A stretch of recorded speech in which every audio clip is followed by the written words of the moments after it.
A woman was drawing water from a well when her embroidery needle slipped from her hand and fell into the darkness below. That needle was not just a tool, it was her livelihood. She survived by embroidery, and without it, she had nothing. Without pausing to think, she climbed over the edge and lowered herself into the well to search for it. The air was damp and cold, darkness surrounded her except for a faint green glow shimmering in the distance.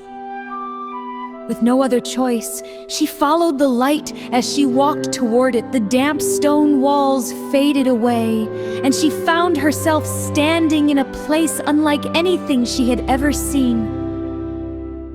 It was bright yet gentle, peaceful yet strange, a fairyland hidden beneath the world. A narrow path stretched ahead, leading to a small wooden house.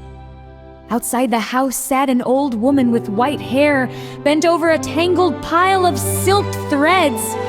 She sighed heavily as her trembling fingers struggled with the knots.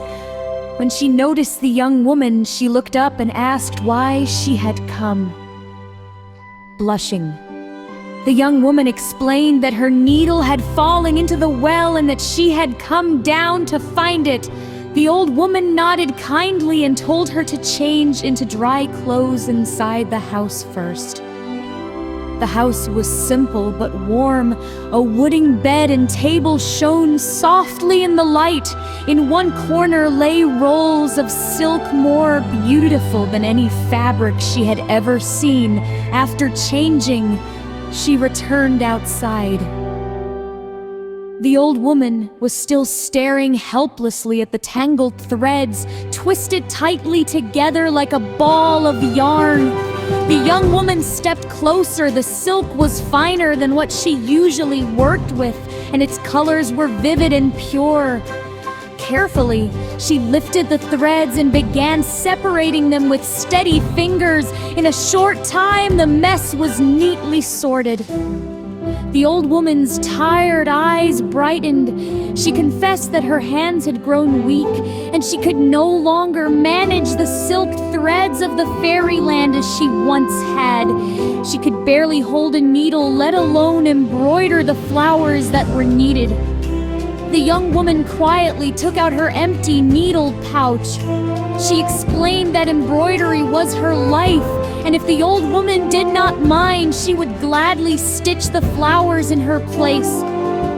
The old woman smiled with relief and brought out a piece of cloth with a flower pattern unlike any the young woman had seen before. The petals were layered yet elegant. As the young woman prepared to begin, she suddenly remembered her lost needle. Sensing her concern, the old woman gently said that if she finished embroidering the flower, she would help her recover it. Trusting her, the young woman began stitching. Her hands were steady, her movements precise. Slowly, a flower bloomed across the fabric, so delicate and lifelike that it seemed ready to sway in a breeze. The old woman clapped in delight.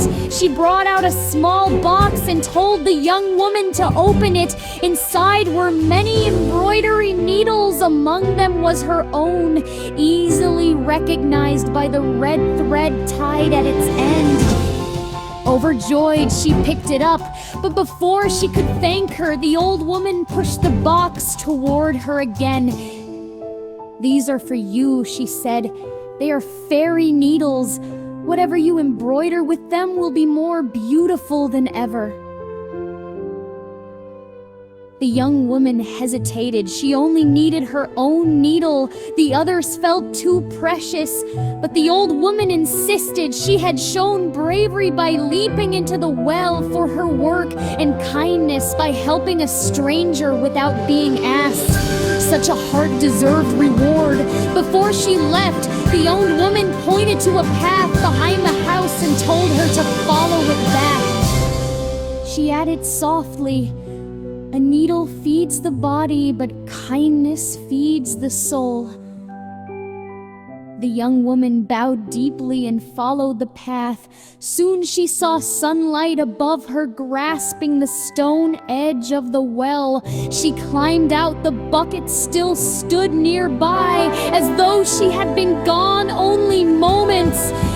Back home, she began using the fairy needles. The flowers she embroidered seemed almost alive. Peonies appeared fragrant. Birds seemed ready to take flight. Word of her extraordinary skill spread quickly, and people came from far and wide. Her life improved, and she prospered. Whenever someone asked about her secret, she would show them the needle box and tell of the old woman beneath the well. One day, a young girl in the village lost her own needle and in despair wanted to jump into the well. The woman stopped her and shared her story. The girl listened and chose instead to help an elderly villager mend clothes. Soon after, she found her missing needle caught among her drying laundry. With time, the woman understood the true lesson. She had jumped into the well for a needle, but she received something far greater because she chose kindness first. Skill can create beauty, but kindness shapes destiny. When you offer goodness to others, it returns, often in ways more generous than you ever expected.